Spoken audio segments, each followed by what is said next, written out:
अपन पढ़ रहे थे वर्मी कंपोस्ट, तो इसमें अपन आज पढ़ेंगे वर्मी कंपोस्ट में उपस्थित विभिन्न पदार्थ।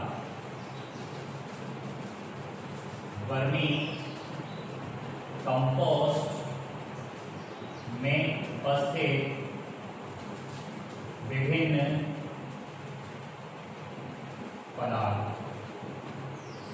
पहला है, इसमें जो पोषक तत्व उपस्थित होंगे वे पोषक तत्व गोबर की खाद की अपेक्षा ज्यादा उपस्थित होते हैं।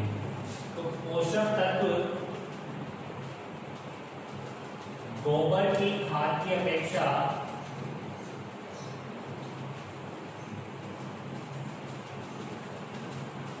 ज्यादा, ठीक है। दूसरा, NPK जो पोषक तत्व होते हैं उनकी मात्रा भी क्या होती है, ज्यादा होती है। तीसरा, नाइट्रोजन की मात्रा होती है इसमें 1.75 से 2.5%, फास्फोरस की मात्रा होती है इसमें 1.5 से 1.8% और पोटेशियम की मात्रा होती है 1 से 1.5%, ठीक है। तो इसमें पोषक तत्व गोबर की खाद की अपेक्षा ज्यादा होते हैं। दूसरा, NPK की मात्रा यानी कि इनकी मात्रा क्या होती है, ज्यादा होती है। और नाइट्रोजन की मात्रा 1.75 से 2.5%, फास्फोरस की मात्रा 1.5 से 1.8% और पोटेशियम की मात्रा 1 से 1.5% होती है। चौथा, मोस्ट इंपोर्टेंट, इसमें एक्टिनोमाइसीटीज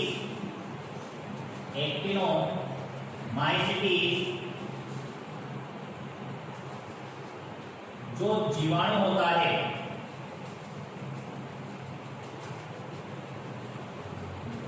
जीवाणु गोबर की खाद की अपेक्षा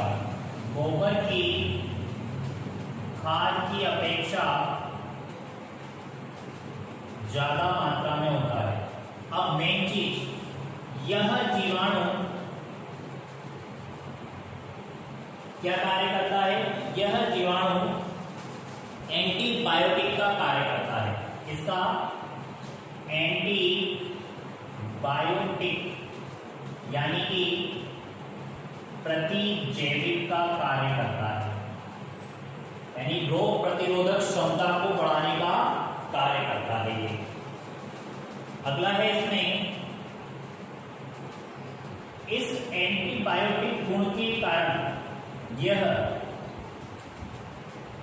फसलों को कीटों व रोगों से बचाता है। तो कहने का मतलब, जीवाणु कौन सा, एक्टिनोमाइसीटीज जीवाणु गोबर की खाद की अपेक्षा ज्यादा मात्रा में होता है और यह जीवाणु क्या होता है, एंटीबायोटिक प्रतिजैविक होता है जो फसलों को कीटों व रोगों से बचाता है। ये इसका मोस्ट इंपोर्टेंट क्या है, इसमें उपस्थित पदार्थ है। अगला है, इसमें एंजाइम, विटामिन व संतुलित मात्रा में सूक्ष्म पोषक तत्व उपस्थित होते हैं। तो इसके मोस्ट इंपोर्टेंट ये 5 पार्ट है।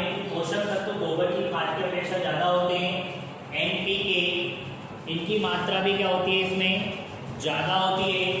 और नाइट्रोजन 1.75 से 2.5, फास्फोरस 1.5 से 1.8, पोटेशियम 1 से 1.5%।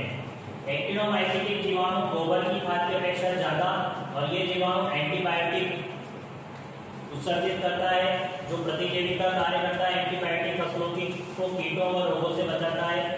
इस कंपोस्ट में एंजाइम भी होता है, विटामिन भी होते हैं, संतुलित मात्रा में सूक्ष्म पोषक तत्व भी उपस्थित होते हैं। ये इसके हुए उपस्थित, इसमें कौन कौन से आवश्यक पदार्थ हैं जो फसलों के लिए आवश्यक होते हैं वो इसमें उपस्थित होते हैं। अगला है आपका केंचुओं के प्रकार। अपन ज्यादा डिटेल से नहीं पढ़ेंगे, केवल जितना आपने दे रखा है उतना पढ़ेंगे। केंचुए के प्रकार भारत में 350 प्रकार की केंचुए पाए जाते हैं। इनमें से 293 केंचुए यानी कि 293 केंचुओं की प्रजातियां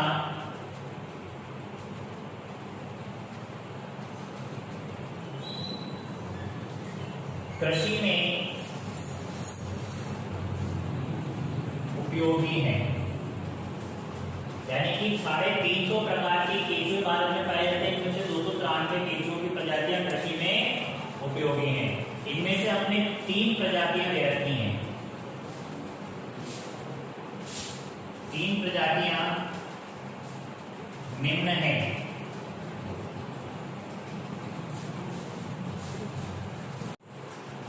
दूसरा है आपके एंडोजिक और तीसरा है आपके डायोजिक। इसमें जो एपिजिक प्रजाति है, इसी के इसकी जो प्रजाति में जो केंचुए पाए जाते हैं उसमें से एक है आइसिनिया फोएटिडा। ये अपने राजस्थान में भी मिलता है और ये मोस्ट इंपॉर्टेंट है क्योंकि इसी से मोस्टली क्वेश्चन बनता है। तो अपन इसमें सबसे पहले पढ़ेंगे एपिजिक। अब एपिजिक जो है ये भूमि में 1 मीटर की गहराई तक ही मिलता है। यानी कि कितनी मीटर की गहराई तक? 1 मीटर यानी कि 3 फीट की गहराई तक मिलता है। ठीक है, यह कृषि अवशेषों को भोजन के रूप में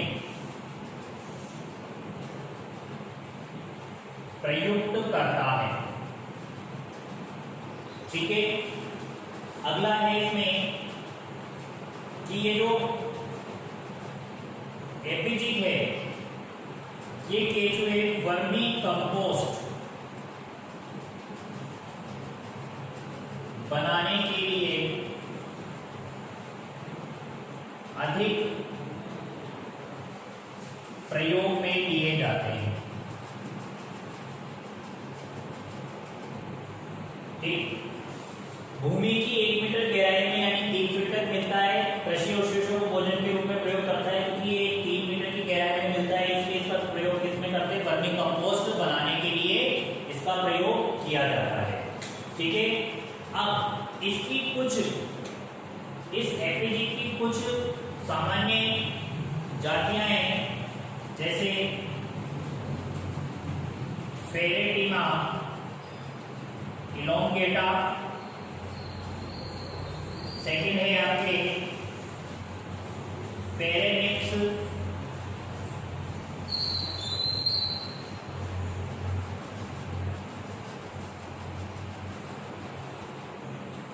आर्विश कोलो, और तीसरा है आपके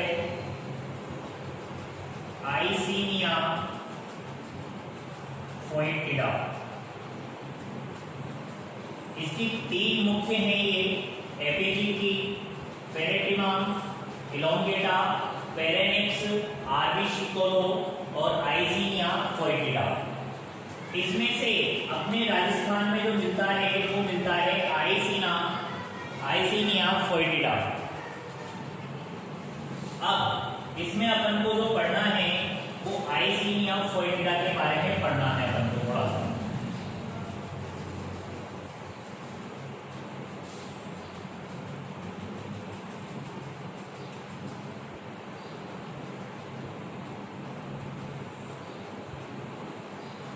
ये कहाँ मिलता है?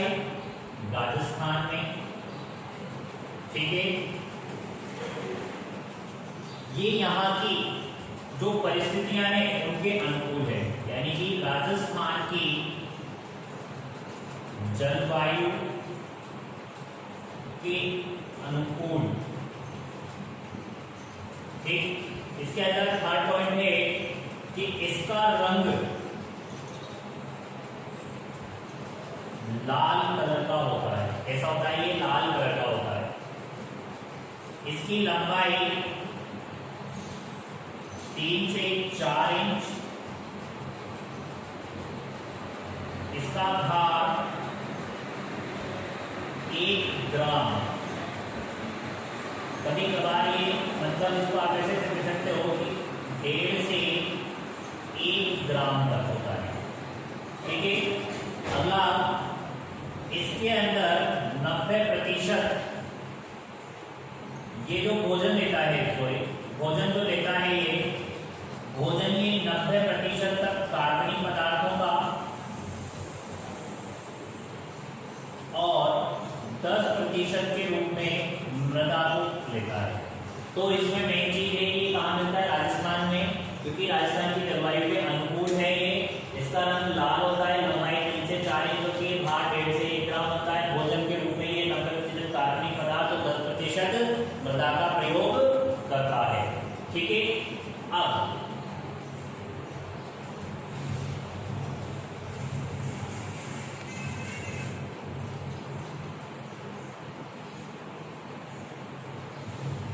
इसके अंदर मेन चीज है, यह नमी व खाद्य पदार्थ की उपस्थिति वाले स्थानों पर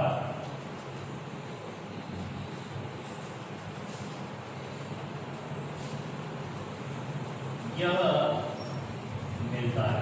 तो कहाँ मिलता है? जहां पर नमी होती है और खाद्य पदार्थ उपस्थित होते हैं। अगला है इसका प्रजनन। प्रजनन में मोस्ट इंपॉर्टेंट है इसका कि एक वयस्क, इससे पहले अपन को ये पढ़ना पड़ेगा प्रजनन के लिए कि 4 सप्ताह में केंचुआ वयस्क अर्थात प्रजनन योग्य हो जाता है।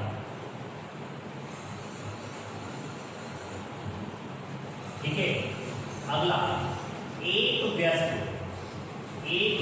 केंचुआ, जो एक वयस्क केंचुआ होगा वो 1 सप्ताह में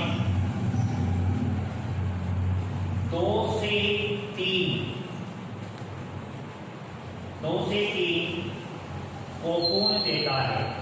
कल अपन ने बात करी थी कोकून क्या होता है, जिसके अंदर अंडे होते हैं। ठीक है,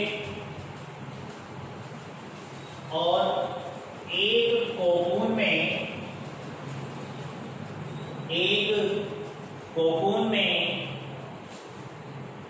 3 से 4 अंडे होते हैं।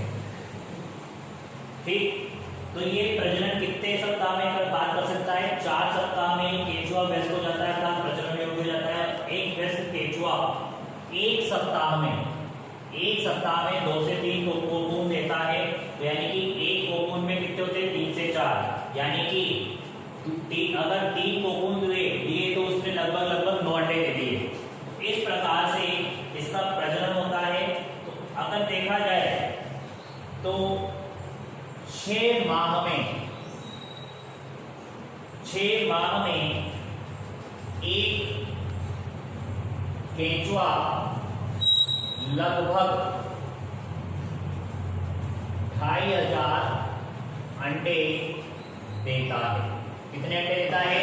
लगभग 2500 अंडे देता है। तो एक कोकून में 3 से 4 और एक वयस्क द्वारा 1 सप्ताह में 2 से 3 दिए जाते हैं। इस प्रकार से ये आपके आईसीनिया फोएटिडा हुआ। ठीक है, अगला है अपने एंडोजिक।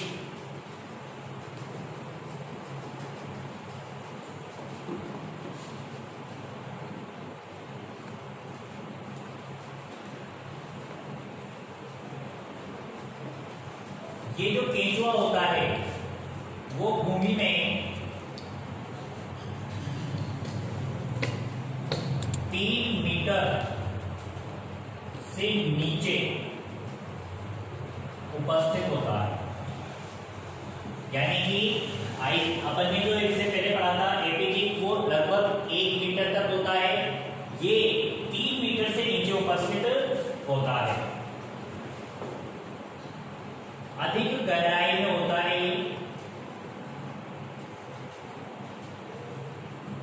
और अधिक गहराई में क्या करता है, ये सुरंग बनाकर रहता है। ठीक है, सुरंग बनाने के कारण, इसके सुरंग बनाने के कारण इस केंचुए द्वारा जल निकास सुगम हो जाता है। क्योंकि जब ये सुरंग बनाएगा तो नीचे तक क्या कर लेगा, ये छेद बना देगा, सुरंग बना देगा, तो ऊपर से लेकर नीचे तक क्या हो जाएगा, जल का आवागमन हो जाएगा।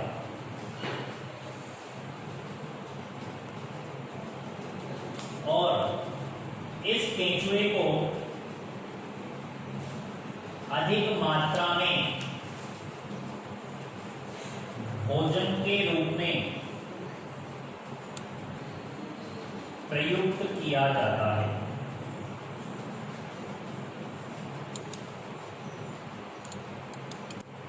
तो एंडोजिक में भूमि में 3 मीटर नीचे तो उपस्थित होता है, अधिक गहराई में होता है, क्या बनाकर रहता है, सुरंग बना करके रहता है। दूसरा है इसमें आकाश जल निकास सुगम कर देता है, सुरंग बनाकर रहता है। और ये केंचुआ अधिक मात्रा में भोजन के रूप में प्रयुक्त होता है। ठीक है, ये आपका हुआ एंडोजिक। और आपका जो लास्ट वाला है वो है डायोजिक।